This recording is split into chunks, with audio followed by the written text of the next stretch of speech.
Hello everyone, day 6 healthy breakfast వచ్చేసి blueberry smoothie అండి. First ఎలా ప్రిపేర్ చేసుకోవాలో చూసేసుకుందాం. ఫస్ట్ హాఫ్ కట్ చేసుకున్న బనానాని బ్లెండర్లో వేసుకోండి. నెక్స్ట్ అందులోనే 10 to 15 బ్లూబెర్రీస్ కూడా యాడ్ చేసుకోండి. ఇంకా ఎవరికైనా డ్రై ఫ్రూట్స్ కూడా కావాలి అనుకునే వాళ్ళు డ్రై ఫ్రూట్స్ కూడా యాడ్ చేసుకోండి. నేను జస్ట్ సన్ఫ్లవర్ సీడ్స్ అండ్ బాదం మాత్రమే యాడ్ చేస్తున్నానండి. నెక్స్ట్ అందులోనే హాఫ్ కప్ ఆఫ్ మిల్క్ని కూడా యాడ్ చేసేసుకోండి. ఇంకా కొంచెం స్వీట్నెస్ కావాలి అనుకునే వాళ్ళు హనీని కూడా యాడ్ చేసుకోండి. హనీ మరీ ఎక్కువ ఏం యాడ్ చేసుకోకండి, ఆల్రెడీ మనం ఇందులో బనానా వేస్తున్నాం కాబట్టి నార్మల్గా స్వీట్గానే ఉంటుంది. ఇప్పుడు దీన్ని బాగా బ్లెండ్ చేసుకోండి. మంచిగా బ్లెండ్ అవ్వాలండి, మంచి స్మూతీ లాగా ఉండాలి. మంచిగా బ్లెండ్ అవుతే టేస్ట్ అనేది చాలా బాగుంటుంది. బ్లూబెర్రీస్ అనేది హెల్త్కి చాలా బెనిఫిట్స్ ఇస్తుందండి.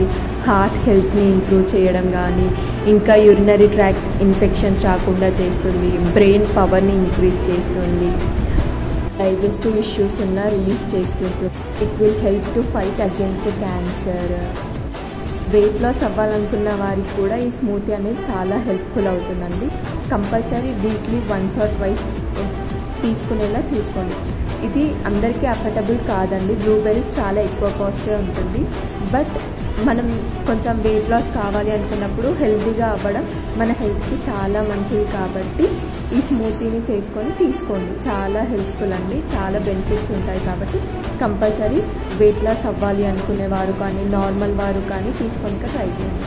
Thank you. Please like, share, subscribe my channel. Thank you. Subscribe.